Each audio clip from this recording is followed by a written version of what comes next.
Good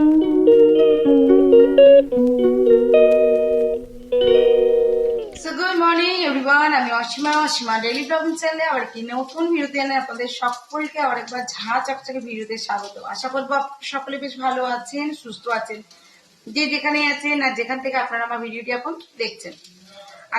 কালকে আমি আর blog করিনি, আজকে হয়ে গেল পরশু, মানে 3 দিন। আজকে হয়ে গেল মঙ্গলবারের সকাল।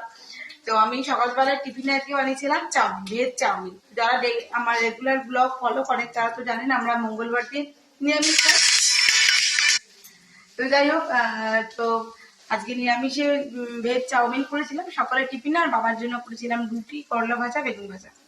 তো আজকে এখন দুপুরে লাঞ্চ আমি এখন তৈরি করছি, পুজো টুজো হয়ে গেছে, ওদিকে করছি সোয়াবিন, ফুলকপি আর পাঁপড় দিয়ে তরকারি, আর একটা করবো পালং শাকের ঘন্ট। আর পালং শাকগুলো না মায়ের বাগানে হয়েছে, একবার দেখুন খালি। তো সবগুলো তুলে নিয়ে অল্প অল্প উপর থেকে তুলে নিয়ে যাচ্ছি, মায়ের গাছ থেকে তুলে নিয়ে আসা পালং শাক। আর এখানে করছি আমি আজকে ঘন্ট। লাইটটা কম আসছে, এটা বন্ধ, খুলে দিই।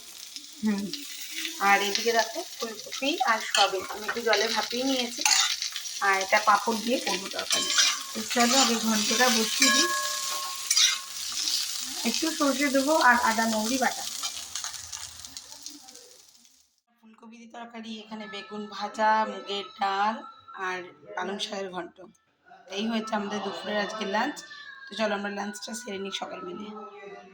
9:30 বেজে গেছে আর আমি চলে এসেছি রান্নাঘরে এখন রুটি করতে।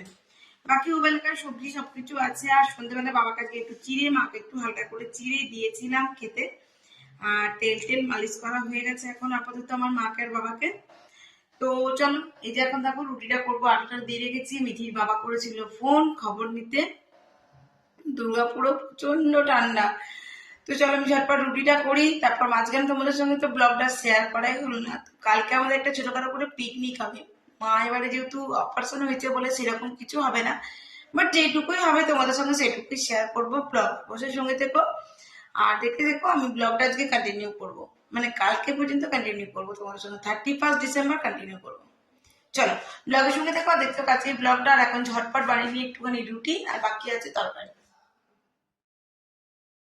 সো গুড মর্নিং বন্ধুরা, আমাদের গোপালকে, রাধারানী সকলকেই গুড মর্নিং জানিয়ে দেখো ওরা এখন আমি শয়ন থেকে তুলবো। চলে এসছে সকাল সকাল দুধ। তো চলো ঠাকুরের এখানটা একটু জোগাড় করি ঝট করে। দেখো আমি কাঁধেকে রোদে বসিয়েছি, আমরাও তো দিনভর রোদ পোয়াচ্ছি। আমার গোপাল ঠাকুর রাধারানী রোদ পোয়াবে না তা হয়? এই দেখো আমি ব্যালকনিতে বসিয়েছি ওদেরকে রোদের কাছে, আর এখানে ঠাকুরেরই নিত্য বাসন ধুয়ে এখানে উপর করে দেওয়া হয়। আমি একটু জামাগুলো রোদে দিয়ে গেলাম উলেরগুলো। আর এই যে সকাল সকাল আমার গোপাল আসেনি, তো এটা হলো মিটি, ব্রেড, কলা আর ডিম। চল কমপ্লিট। আর আমি এখন করবো একটুখানি ফুলকপির পোস্ত। এই যে দেখো ফুলকপিটা দিয়ে দিয়েছি ভাজতে, পোস্ত করবো। পোস্তটা এখনো বাটা হয়নি বন্ধুরা। আর এদিকে আমার দেখো মাটনটা কষা চলছে, এই যে দেখো মাটনটা ঠিক কেমন।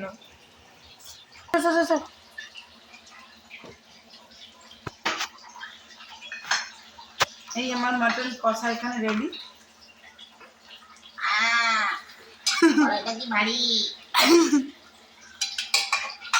আমার থেকেও কড়াই বাড়ি হয়ে গিয়েছে। জয় মা। বাবা মাটন দিয়ে বলছে জয় মা। কলিকাল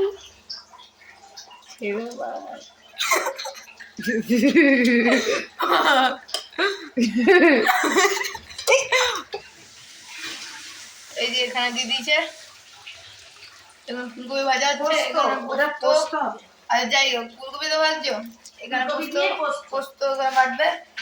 আর এই যে এটা মাটন স্পেশাল। বন্ধুরা সিঙ্গারায় মারতে আমার মায়ের মতন আমি বেশি এক্সাইটেড, মা একদম বলছে আমি সব করে নেবো, সব করে নিচ্ছি। বেশি ওভার কনফিডেন্ট। এখন এই মাংসের একটা পিস ফেলে দিয়েছিল। আরে মিটি হাসাচ্ছিস বলেই তো ফেলে দিলাম। নিজে হাসছে হ্যাঁ করে। আমার নামে দোষ। এটা ফুটে যাক, কি এটা সেদ্ধ হতে দিচ্ছ? সেদ্ধ হয়ে যাক আর এগুলো সব হয়ে যাক, তারপরে দেখাবো। বেলার জন্য তুলে রাখছে। ওইটাই তো বলছি।